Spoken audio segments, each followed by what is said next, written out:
They smile when you enter the room. They nod when you speak. They laugh at your jokes, offer polite compliments, and share your posts. But beneath their carefully rehearsed gestures, something else simmers, something they themselves may not fully understand.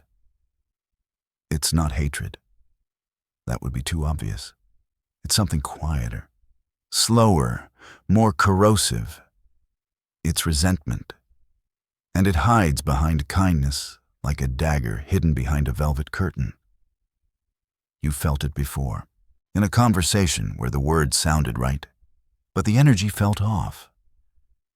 In the praise that came just a second too late, or the smile that didn't quite reach the eyes. You notice the tension, subtle but sharp. The air changes when you're around them, and though nothing is said, everything is communicated. You walk away confused, second-guessing yourself, wondering if you imagined it.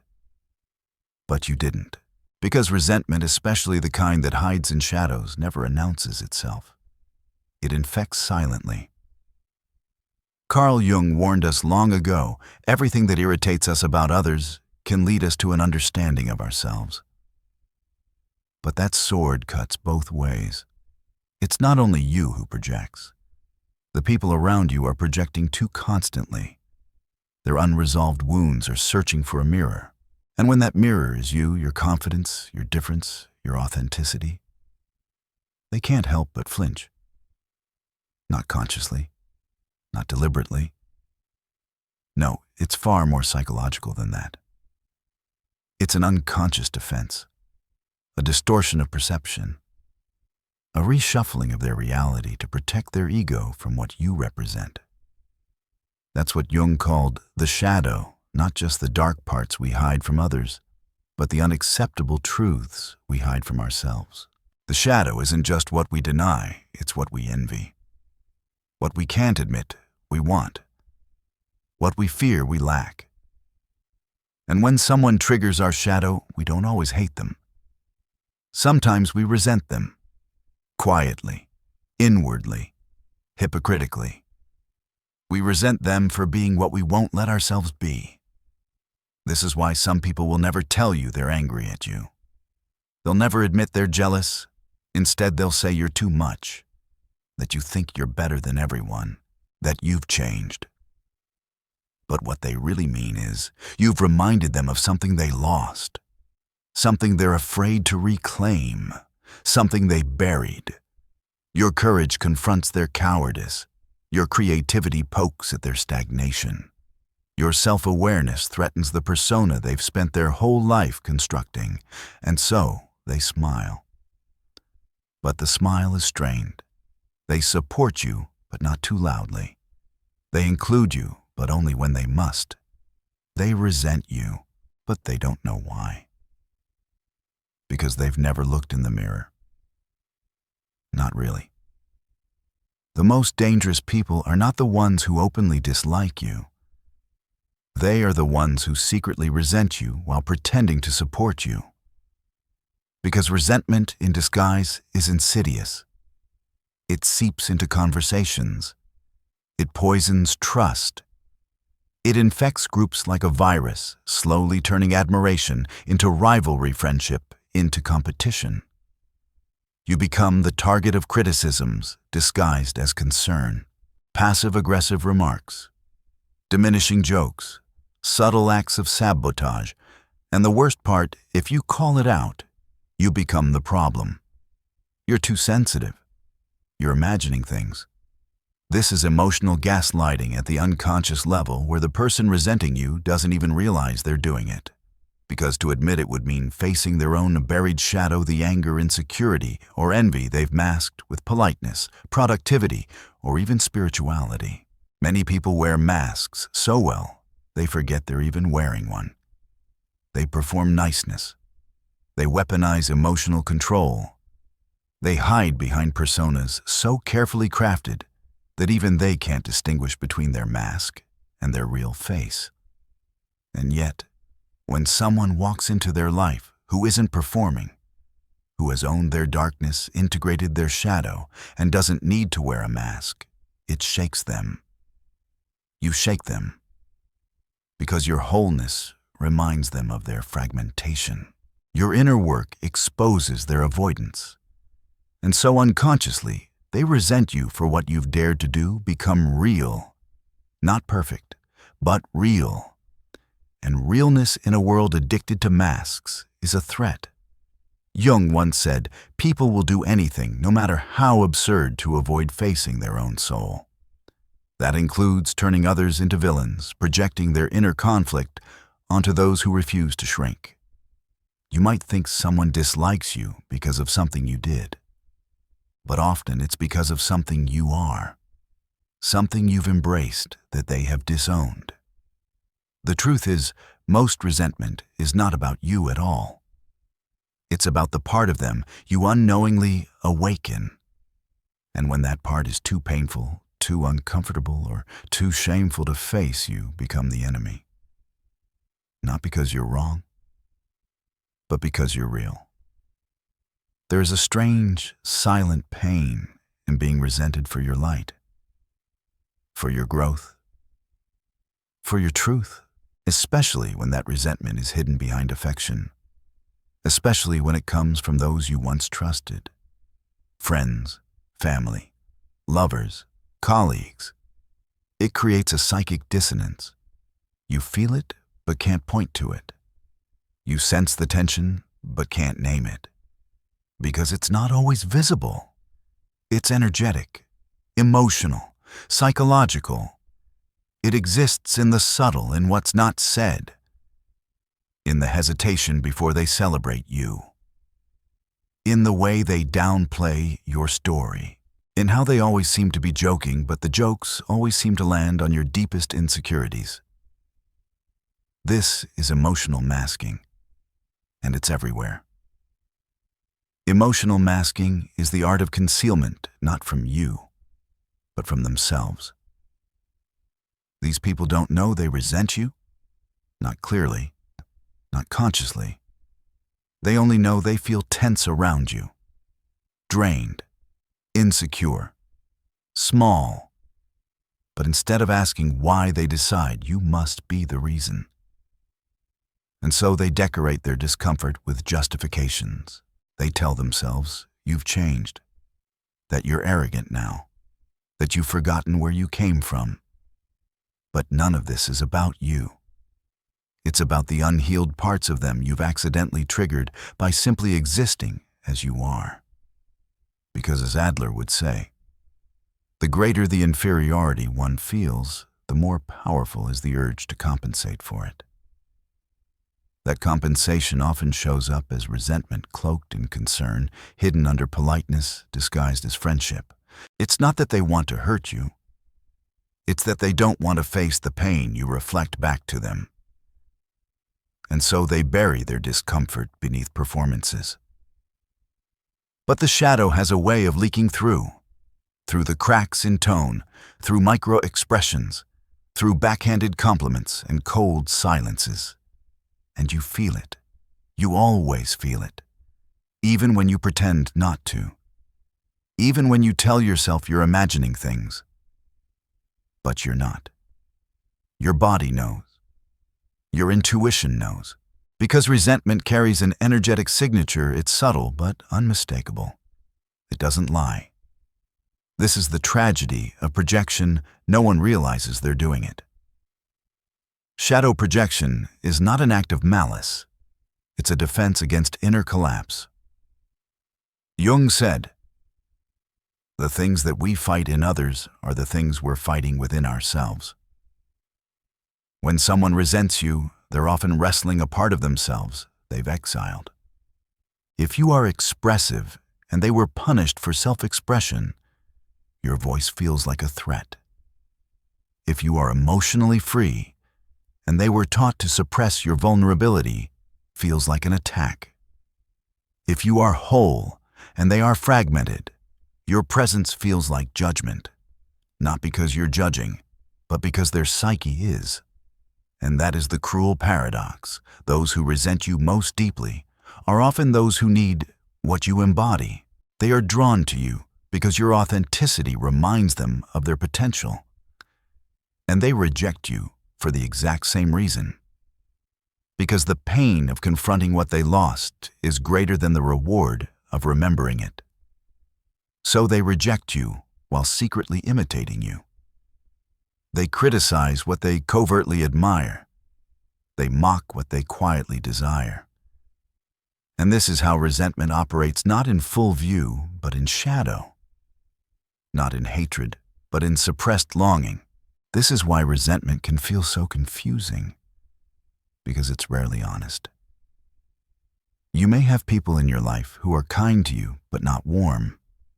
Supportive, but not safe. Familiar, but not aligned. People who say all the right things, but their presence drains you. Their support feels conditional. Their love has rules, and deep down you feel like you must shrink to keep the peace. These are the people whose unspoken resentment is shaping the relationship from beneath. And until it is brought to light, it will always distort the connection. Because no real relationship can thrive in a field of shadow projection. Eventually, it collapses under the weight of unspoken tension. So you must ask yourself, what are you tolerating in silence? Whose energy makes you second-guess yourself? Who says they love you, but only when you dim your light? Who supports your growth, but only to the degree that it doesn't surpass their own? Who celebrates your wins, but only when they are still winning more? Resentment often hides behind these contradictions. And if you ignore the signs, you may start to unconsciously contort yourself to make others feel more comfortable. You'll dim your joy to protect their insecurity. You'll soften your truth to avoid their reaction. You'll edit your authenticity to preserve their illusion. And in doing so, you slowly betray yourself. This is how emotional self-abandonment begins, not with a scream, but with a whisper. Not with a wound, but with 1,000 tiny accommodations. And soon you forget who you were before you began shrinking. Before you began pleasing. Before you began internalizing the silent resentments of those who never had the courage to face their own shadows. And so the question becomes, will you keep yourself small to be accepted by those who only love the version of you that doesn't threaten them? Or will you let their resentment reveal what they're too afraid to face, that you are not their enemy? You are their mirror. In the quiet aftermath of unspoken conflict, a deep and unnerving question echoes. What does it mean when others project their unresolved darkness onto you, when their resentment becomes a mirror for their own discarded potential? It is as if every whispered criticism and every subtle act of deflection is a signpost pointing toward the parts of themselves they refuse to acknowledge. When you see their disquiet, you are faced not with a personal attack, but with an invitation to witness the fracturing of an inner world in desperate need of healing. The pain they inflict is not born of malice alone. It is a manifestation of their own failure to embrace the totality of their being. It is a burden they cast outward, an unconscious attempt to absolve themselves of the responsibility to integrate what they have long condemned. Imagine for a moment the subtle art of shadow projection. It is a delicate dance in which the aggressor appears congenial, yet every gesture carries the weight of repressed sorrow and unspoken envy. They offer you compliments that feel contrived, praises laden with an undercurrent of judgment. Their words echo in a hollow cadence like a refrain from a song that's lost its meaning. The discrepancy between what they express and what they truly feel creates an internal dissonance, and you, by merely existing authentically, become the unwilling score to that discord. In this spectral interplay, you are confronted with the undeniable truth that your ability to live honestly, to wear your identity without shame, is something they have not permitted themselves to experience. And so their resentment flourishes quietly in the crevices of their masked personas, rendering them unable to celebrate your light without feeling exposed. This revelation, though painful, offers a curious kind of freedom. It liberates you from the trap of self-blame, the endless cycle of questioning whether you are truly at fault for the emotional toxicity that surrounds you. The truth is not that you have done something wrong. It is that your presence, your vibrant authenticity, forces others to confront their own fragmentation. And therein lies the transformative power of such encounters. They can serve as catalysts for your own deep inner work. When you recognize that the disdain directed at you is merely a projection of unintegrated parts of another's psyche, you begin to see a path away from the paralysis of self-doubt. You learn that your calling is not to shrink and accommodate, but rather to remain steadfast in your journey towards wholeness, even as it becomes a beacon for those too afraid to seek the light. Yet the path to this clarity is rarely easy. It demands the courage to withstand the silent venom of resentment without being consumed by it.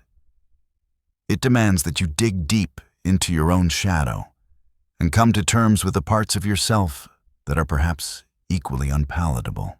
As Jung advised, one does not become enlightened by imagining figures of light, but by making the darkness conscious. The act of bearing witness to others' projections becomes a mirror through which you can explore your own hidden realms. In moments of solitude, when the echoes of their quiet resentment seem to press against your very soul, remember that your journey is not defined by the unspoken judgments of others. Instead, it is illuminated by the resolve to live a life of authenticity, to accept both the brilliance and the blemishes of your existence. There is an alchemy in this realization, a process by which pain is transformed into wisdom, isolation into connection. When you allow the wounds inflicted by covert resentment to remind you of your inner resilience, you reclaim a part of yourself that many have long surrendered to the fear of rejection. You begin to see that each critical glance, each sly comment, is not a verdict on your worth, but a relic of another's internal strife.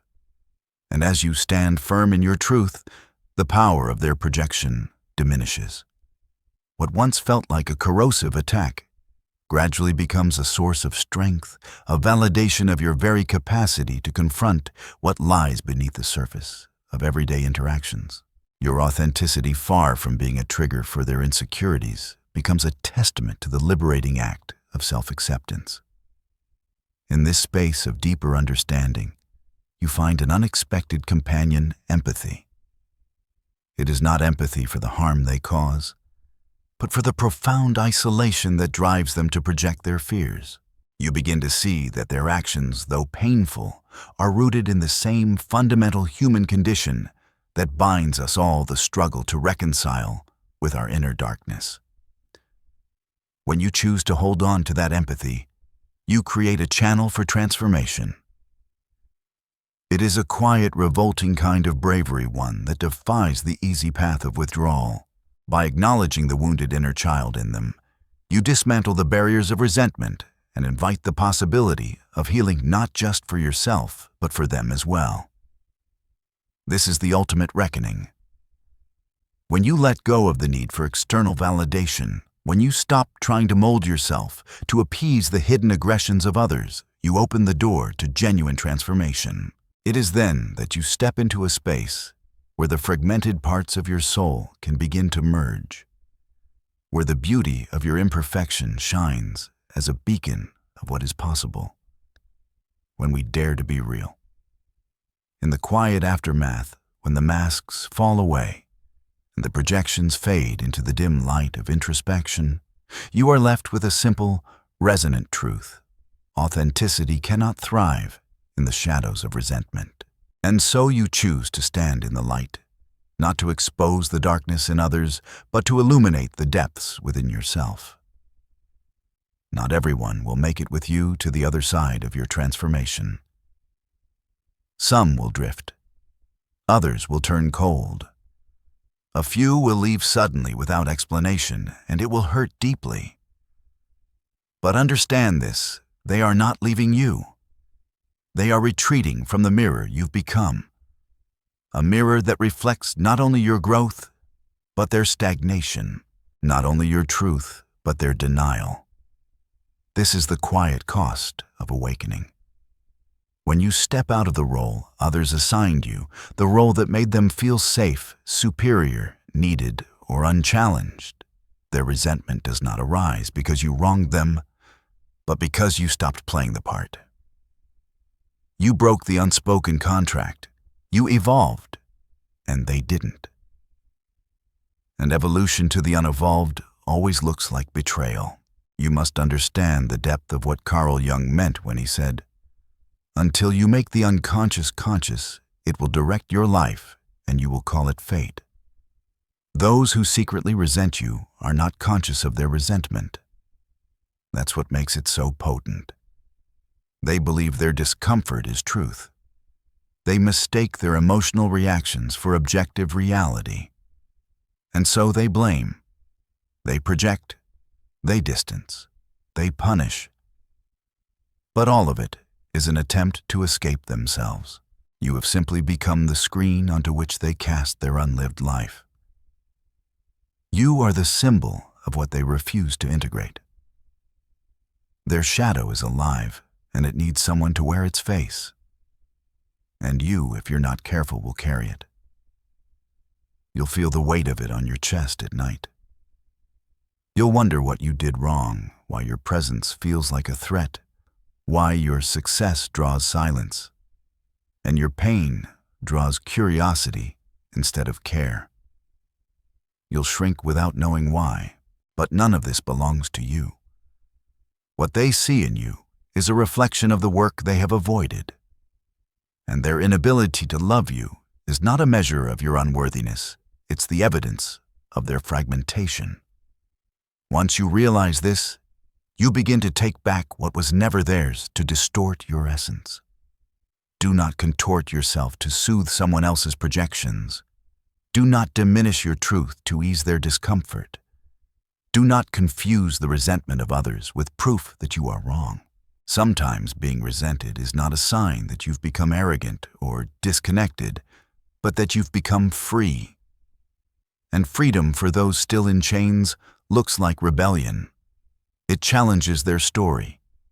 It dares them to question what they've suppressed for years. And when they are not ready, they will push back. With silence, with subtle criticism, with withdrawal. But don't internalize that pushback.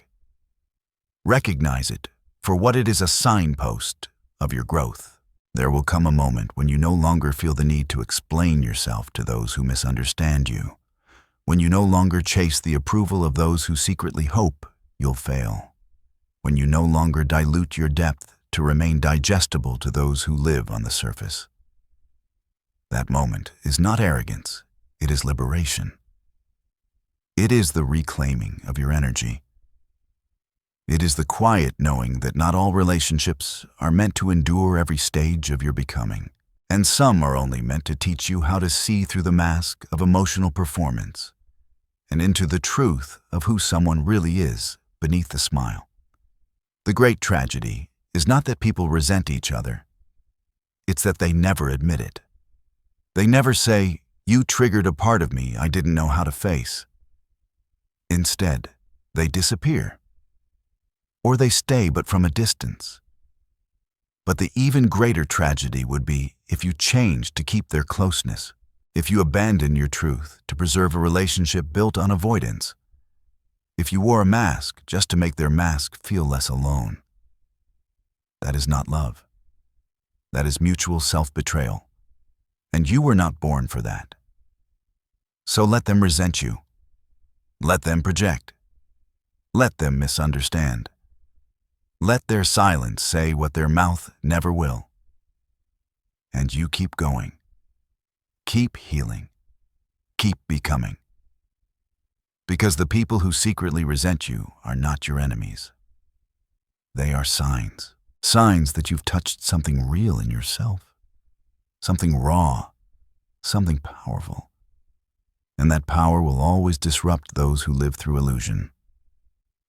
Don't apologize for it. Don't shrink for it. Don't run from it. Stand in it.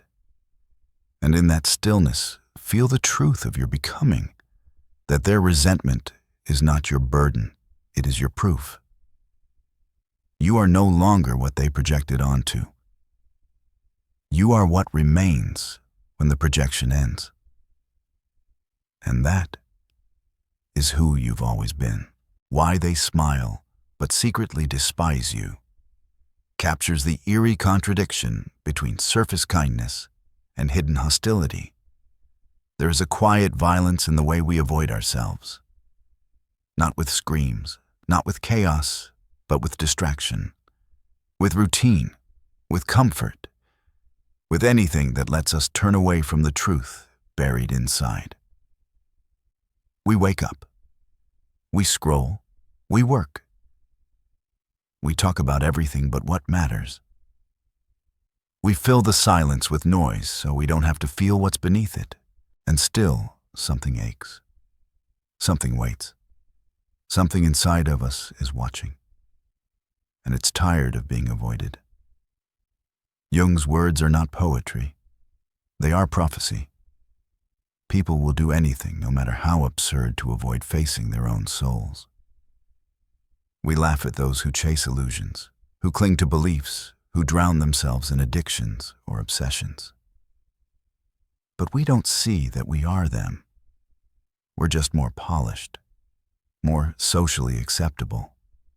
We bury ourselves in productivity, in fake relationships, in spiritual performances, in self-improvement that never touches the self. All of it a theater not to discover who we are, but to escape it. The soul is not something you find in the light. It is something you confront in the dark, and most people are terrified of the dark, terrified of what they'll see when the noise fades. Because what they'll see isn't just pain, it's truth. The raw, unfiltered self they've spent their entire lives covering up. The grief they inherited, the rage they swallowed, the dreams they abandoned, the shadow they pretended didn't exist. That's the soul, not the idea of who you want to be, but the reality of who you are when no one's watching. And that reality is unbearable for most. So we run. We run into relationships that numb us, careers that inflate us, philosophies that flatter us.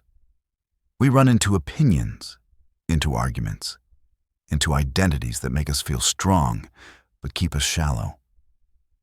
All to avoid stillness, because in stillness the soul starts to speak, and its voice is not always kind. It reminds us of what we've become, what we've lost, what we've betrayed in the name of survival.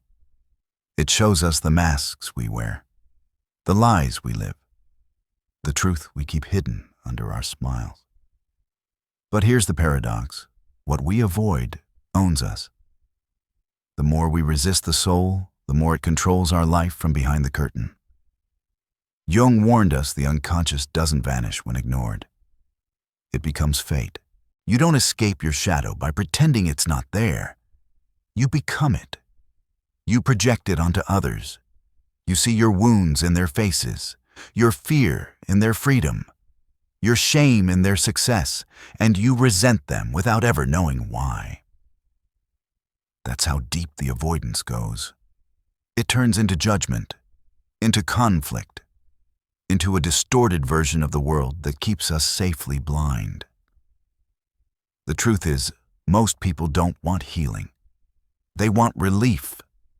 They want the pain to stop, but not the pattern. They want peace, but not the process. They want transformation, but not death, because to truly face your soul is to die to who you were. It is to shed the persona you spent years crafting. It is to admit that you are not whole, that you are not in control, that your life has been shaped by things you never dared to confront. And that confrontation is terrifying, because it means taking responsibility. Not just for your choices, but for your avoidance, for the ways you betrayed your own spirit just to be accepted, loved, or safe. Jung called this the process of individuation, becoming who you really are not who the world trained you to be. But you cannot individuate without suffering, because suffering is the price of truth. When you begin to face your soul, everything you built on lies starts to fall apart. The friendships that were rooted in mutual denial, the goals that were fueled by insecurity, the image you curated to protect yourself from rejection, all of it begins to crack. And what's left is the naked self, scared, uncertain, but finally real. And yet, this is the doorway.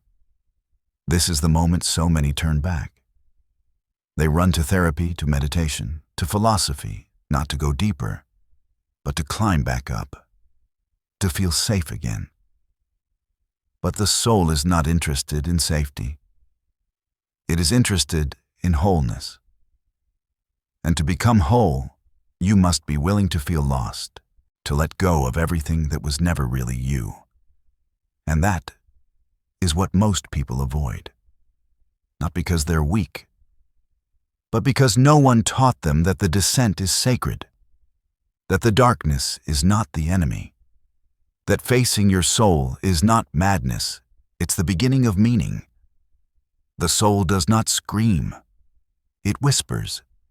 It shows up in the pauses between distractions, in the silence after you close the door, in the way your chest tightens during a conversation that feels fake.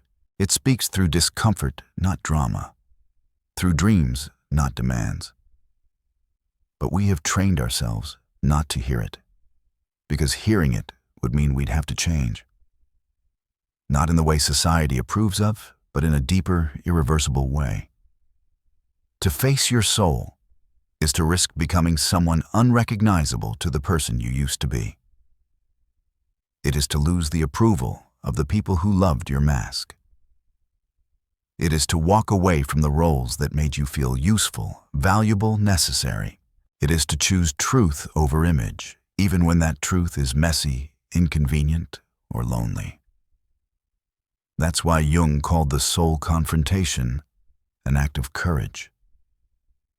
Because it's not just about exploring the unconscious, it's about surviving it. It's about descending into the underworld of your own psyche and emerging with something real. Not polished, not perfect, just honest. The problem is most people aren't living lives. They're living defenses. They've built personalities out of protection, personas designed to keep them safe from the trauma they never processed. They confuse performance with identity, busyness with worth, control with strength, but none of it touches the soul. The soul wants depth, not surface, substance, not spectacle. But the world teaches us the opposite, to be liked more than to be known, to be seen more than to be felt, to be praised more than to be understood. So we avoid the soul, not with malicious intent, but because we were never taught how to approach it. We were taught to fix ourselves, not to face ourselves, to optimize our image, not to integrate our pain. But the soul is not a self-improvement project. It is not something you manipulate into beauty. It is something you remember, something you uncover. It is already whole, but hidden beneath years of shame, suppression, and conditioning. To reach it, you must first dismantle everything that isn't it, and that requires solitude, silence, suffering, not as punishment, but as purification. This is where most people falter. They don't want to walk alone, they don't want to feel empty. But the path to the soul requires that emptiness. Because until you clear out the false self, there is no room for the real one. That's what Jung meant when he spoke of the absurdity of our avoidance. We will do anything, chase gurus, build empires, climb spiritual ladders, anything except sit in a room alone and ask, Who am I really when no one is watching? What do I still carry that isn't mine? What truth have I buried beneath success, intellect, or spirituality? These are soul questions. They do not flatter the ego. They unravel it. And ego resists death. It clings. It rationalizes. It pretends that the persona is the person, that the role is the reality. But the soul doesn't care about your resume. It doesn't care about your followers, your lifestyle, your credentials. It wants to know, have you suffered consciously? Have you integrated your shadow? Have you made room for what you once feared in yourself? Because only then can you love, not perform love, not manipulate love, but be love. Because only then can you live, not chase meaning, but become it. Nietzsche said that he who has a why to live for can bear almost any how, but the why must come from the soul, not the ego, not the culture, not the mask. And to find that why, you must enter the silence, the inner cave, the place where no one can come with you. This is not depression. This is descent, initiation. And in that sacred darkness, you do not find a new identity, you lose the need for one. You strip away the roles, the stories, the armor. And what remains is not emptiness. It is presence, aliveness, awareness, the soul. But beware, the world will try to pull you back. It will call your descent madness. It will label your solitude isolation. It will mistake your silence for withdrawal. Because to a society addicted to distraction, presence is rebellion. Stillness is threat. And a person who has faced their soul becomes untouchable, not because they are above others, but because they are no longer controlled by them. Their worth does not hinge on being understood. Their peace does not depend on being praised. They carry something sacred, something the world cannot give, and therefore cannot take away. To face your soul is not to feel better. It is to feel everything. To open the locked doors within yourself and witness what you've locked away, not just the pain, but the potential. Not just the wounds, but the wisdom hidden inside them.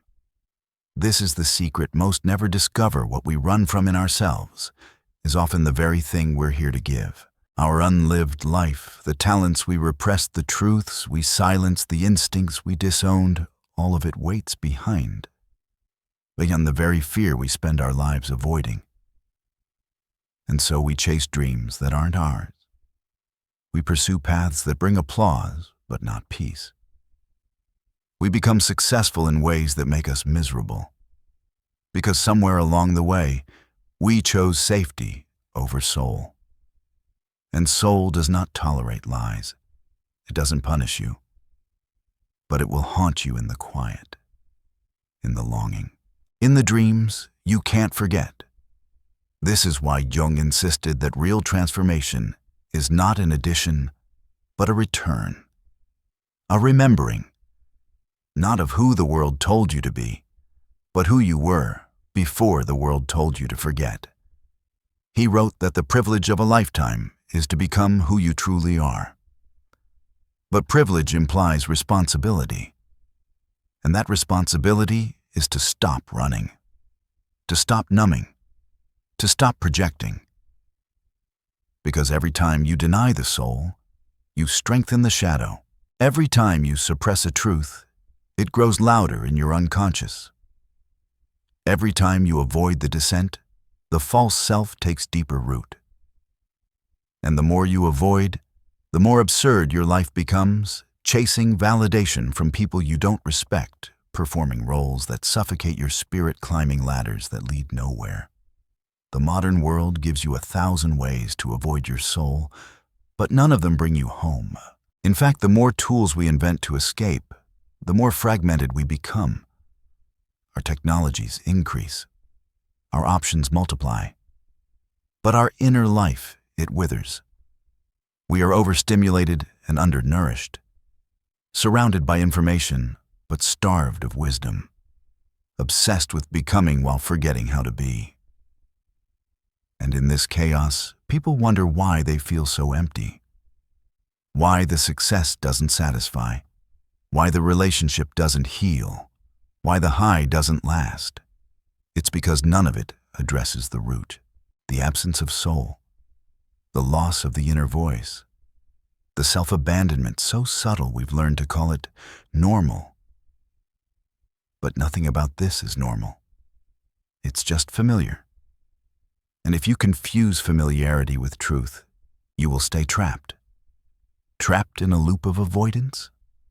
Trapped in a life that looks fine from the outside but feels hollow within.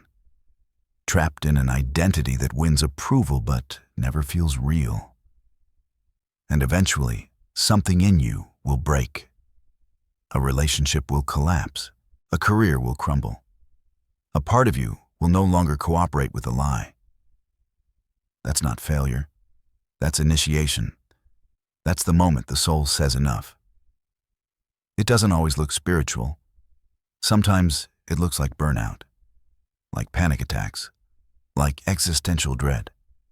Sometimes it looks like losing interest in everything you once loved, because you realize it was never love, it was distraction. This is the breaking point, the place where you must decide, will you run back to the mask? Or will you stand still and face the one thing you've always avoided yourself? This is not a moment of weakness. It is the beginning of power. Not the kind the world celebrates, but the kind that cannot be taken away. The power of integration, of reclaiming all the pieces of yourself, even the ones that don't look good on paper. Your rage, your grief, your loneliness, your contradictions. Jung called this shadow work, not because it is negative, but because it lives in darkness. And only those willing to descend into that darkness can ever hope to live in truth. So ask yourself now, what absurdities have you used to avoid your soul? What identities have you performed to be accepted? What truths have you silenced to feel safe? And what might emerge if you stopped running, if you paused fully, honestly, painfully, and simply listened, not to your mind, not to your ego, but to the voice underneath it all, the voice that never left, the voice that remembers who you are. The soul is not loud. It does not beg for your attention, but it will wait, and it will haunt, until you return, until you remember. Until you finally understand that the only way out is in. There will come a day quiet, uneventful, unnoticed by the world, when you wake up and realize that none of the things you chased gave you what you were truly longing for. Not the achievements, not the applause, not the approval, because none of them touch the soul. They impress the persona, they inflate the ego, but they leave the deeper self untouched. The soul doesn't ask, what do they think of me? It asks, am I living in truth? And truth has a cost. It means leaving behind what once made you feel safe. It means disappointing people who were only in love with your mask. It means risking rejection in order to be whole. But it also means freedom. Not the kind that screams or shines or performs. A quieter freedom, the kind that comes from not needing to be anything other than what you are. The kind that doesn't need to explain itself. The kind that no longer fears solitude because it has made peace with the inner voice that lives there. That's what facing your soul gives you, not certainty, not superiority, but stillness. And in a world addicted to movement, stillness is a revolution. Most will never choose this path. Most will keep running. Keep building lives around avoidance. Keep calling their pain stress and their emptiness normal. And that is their right. But you, if you are here listening, feeling this, then something in you is already awakening. something in you already knows that the way you've been living is not enough, that the outer world cannot fill the inner void, that your soul has waited long enough. You do not need to abandon your life to find your soul.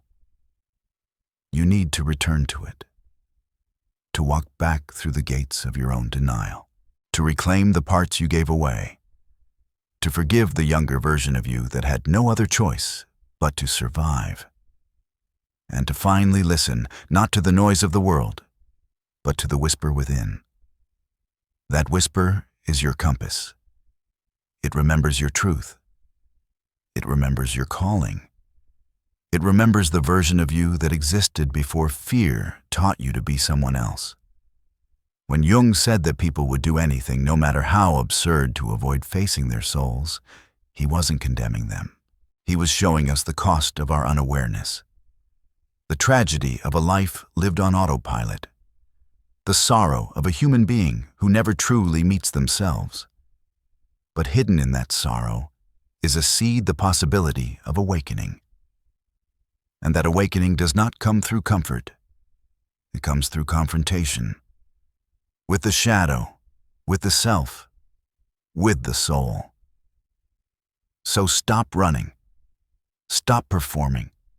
Stop waiting for someone else to give you permission to be whole. No one is coming. No one is going to hand you your truth. You must claim it.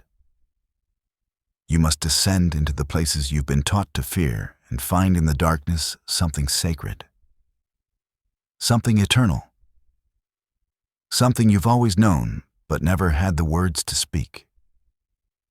This is not the end of your pain. It is the beginning of your participation in it. The moment you stop outsourcing your healing, the moment you stop calling your wounds fate, the moment you remember that the soul was never missing you, were just too distracted to see it.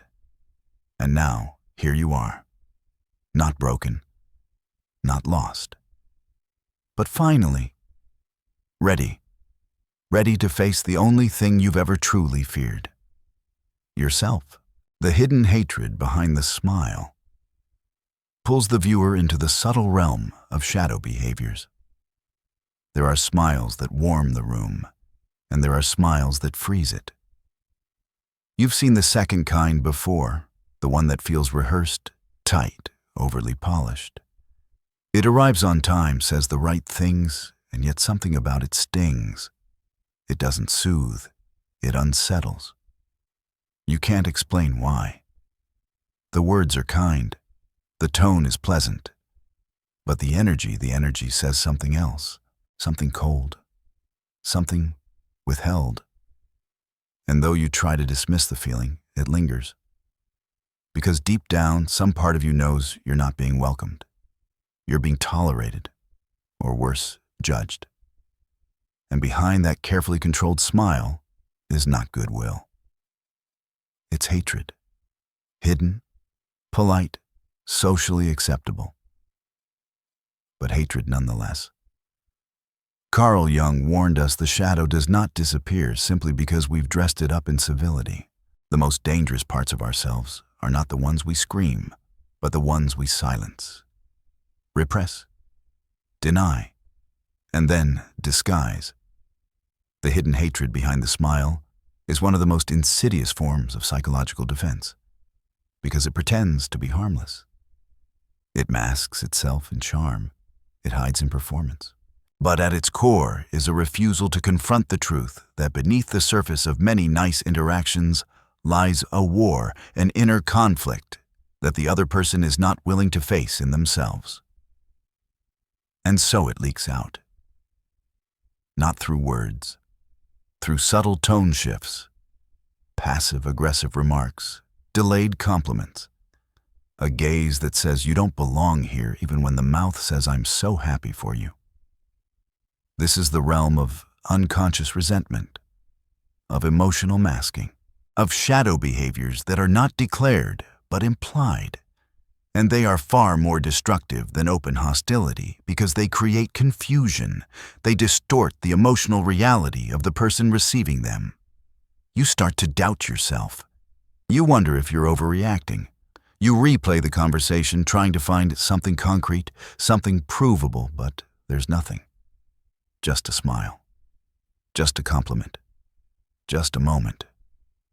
But the moment felt wrong. And that's how the shadow operates. It doesn't attack you outright. It seduces you into questioning your own intuition. You begin to internalize that confusion. You shrink. You silence yourself. You become more agreeable, not because you're weak, but because you're trying to restore harmony to an emotional environment that's quietly hostile.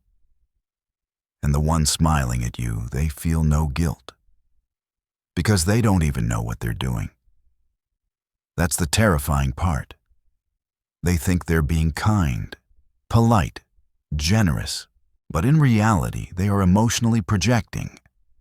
They are turning their own self-hatred outward, onto you.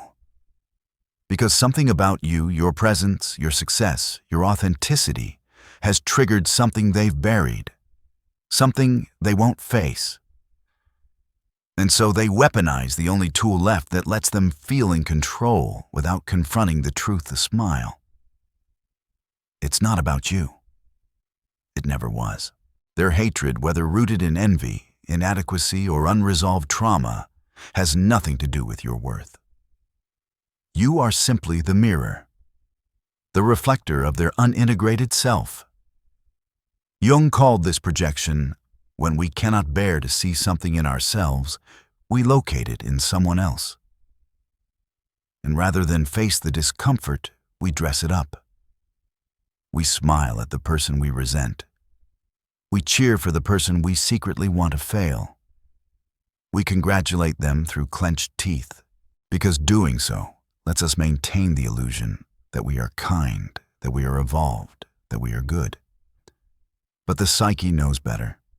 It always knows. The truth never vanishes, it just hides. And when denied, it expresses itself through shadow. This is the danger of emotional suppression. The more we fake it, the more we fracture. We split off parts of ourselves that feel too dark, too messy, too unacceptable. And in doing so, we don't get rid of them, we just lose awareness of how they show up.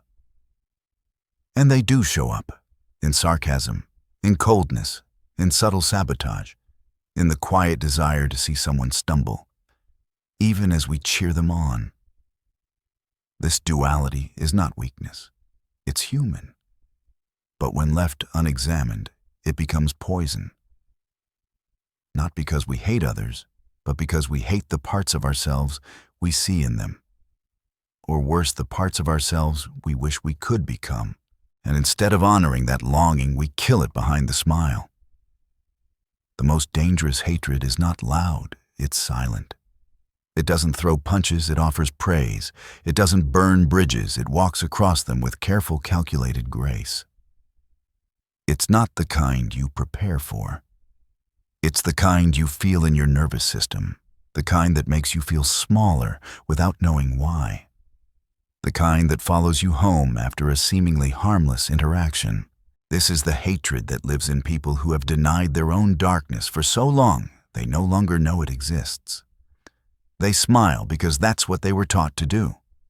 Be nice, be polite, be agreeable. But niceness is not the same as goodness. And politeness is not the same as peace. A smile that conceals contempt is not kindness. It's manipulation. Not always deliberate, but manipulation all the same. What's terrifying is how normal this has become.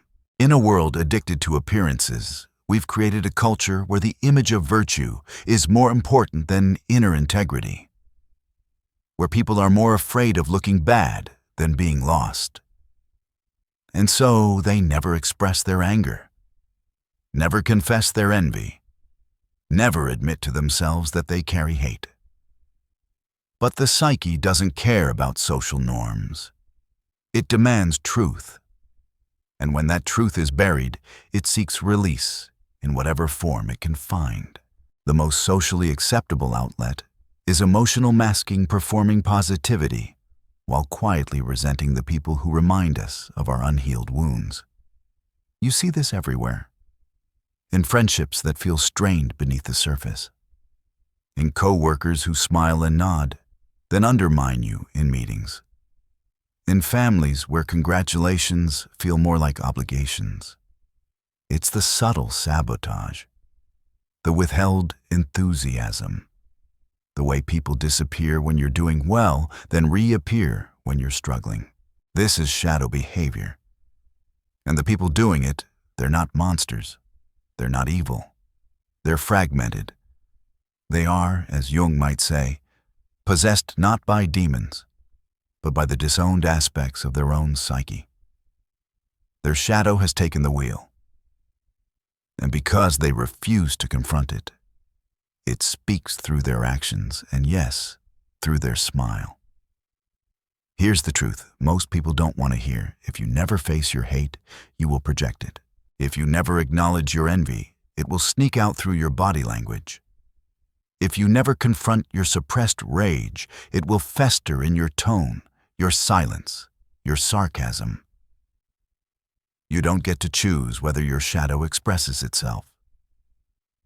You only choose how. Conscious or unconscious. Integrated or disguised. The smile then becomes a form of psychic armor. It lets you appear composed while your internal world is cracking.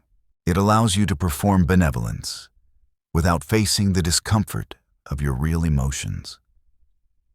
And in this way, the smile becomes the mask of the shadow. So what do we do? How do we live in a world where so much hostility is hidden beneath civility? Where so many people walk around smiling while secretly seething? The answer is not to distrust every kind face or second-guess every kind word.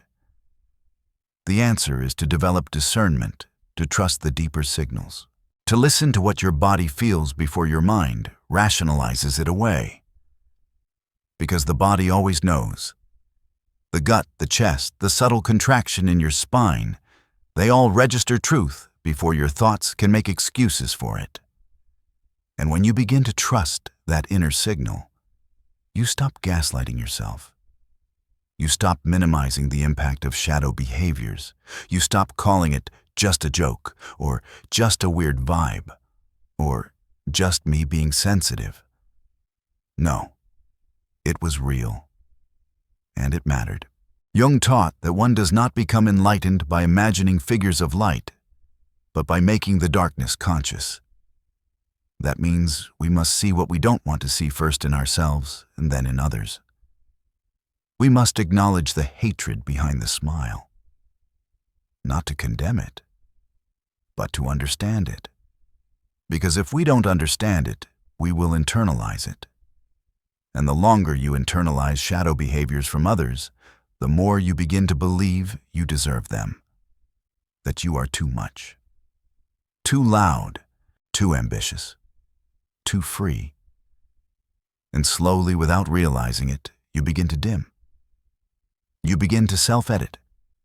You begin to betray yourself just to keep the peace in environments that were never truly peaceful to begin with. This is how the shadow wins. Not through domination, but through distortion. Not through force, but through subtle influence. It doesn't break you. It teaches you to break yourself piece by piece for the comfort of others. And all the while it smiles, because that's what the world has taught it to do.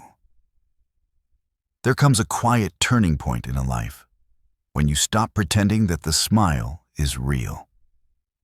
When the weight of unspoken tension becomes too loud to ignore. You begin to see the split between what someone says and what their body reveals. The way their eyes harden when you speak your truth. The way their laughter skips a beat when you share your joy. You replay the moment in your mind, searching for something concrete, but there is no obvious betrayal. Only atmosphere. Only something off. This is how the shadow behaves when it wants to remain unseen. It dresses itself in familiarity and hides inside the most subtle gestures. And if you're not paying attention, You'll believe the smile instead of the energy behind it. You'll believe the words instead of the wound. It doesn't start with confrontation.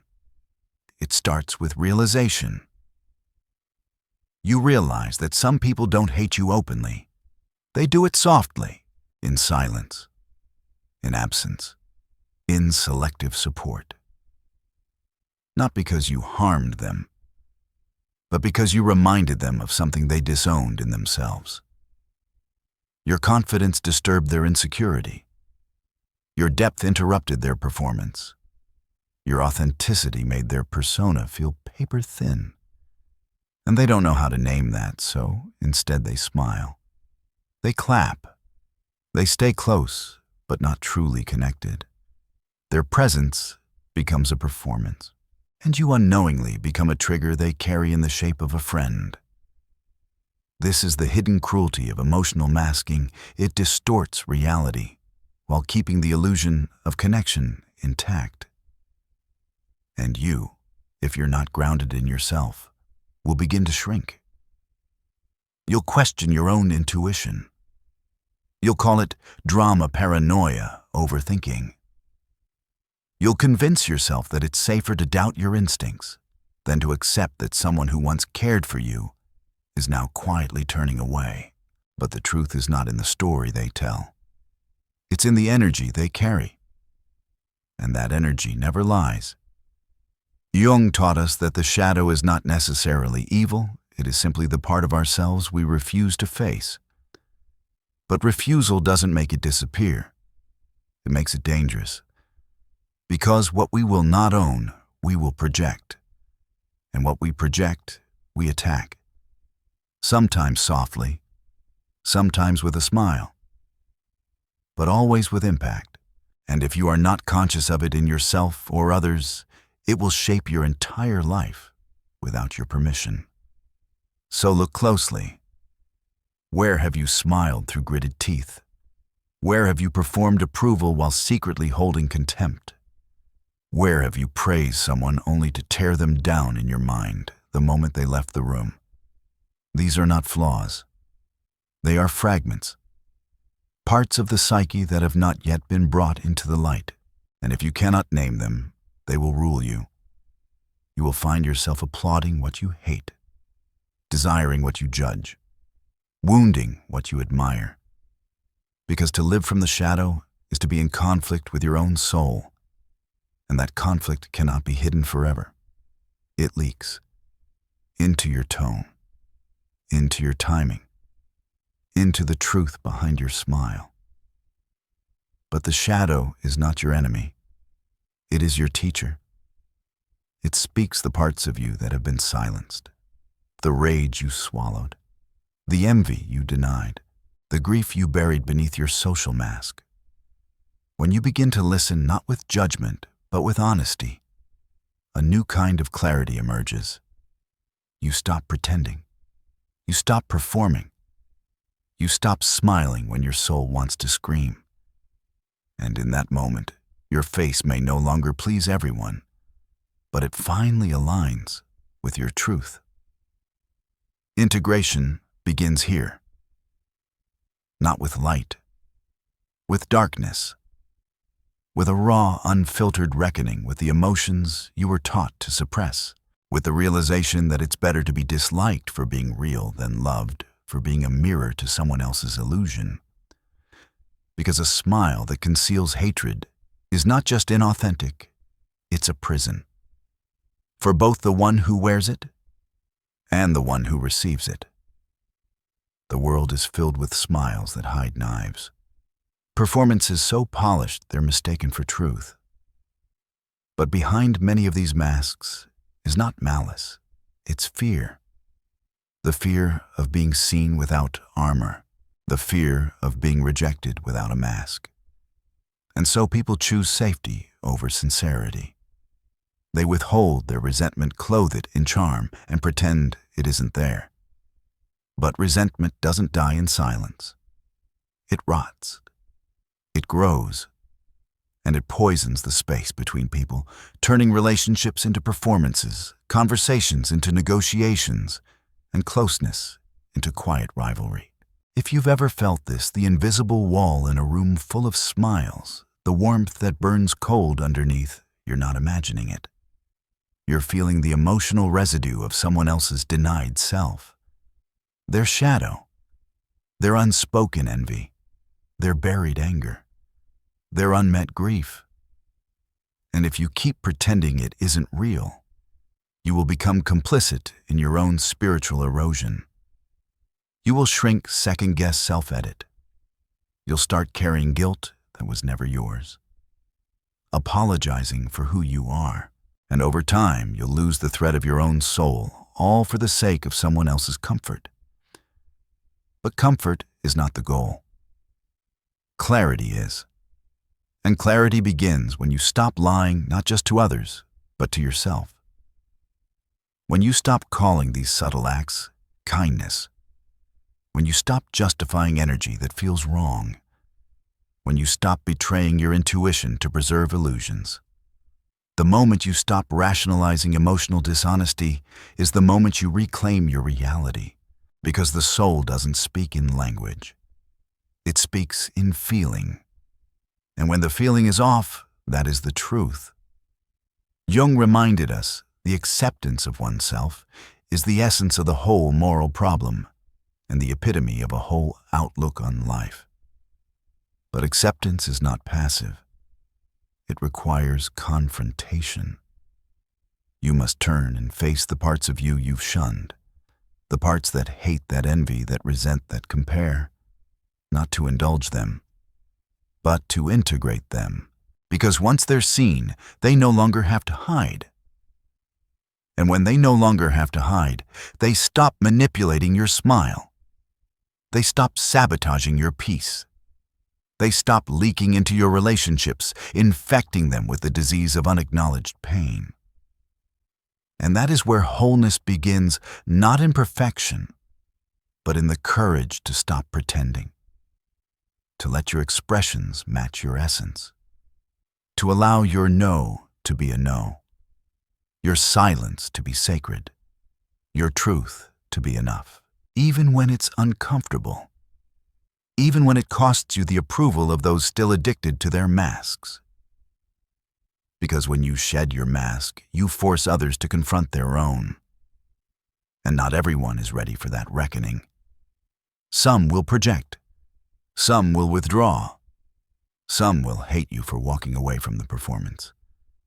But others, the rare ones, will meet you there. Without masks, without pretense, and in their presence, you'll remember what it feels like to be safe, not because you're being tolerated, but because you're being seen.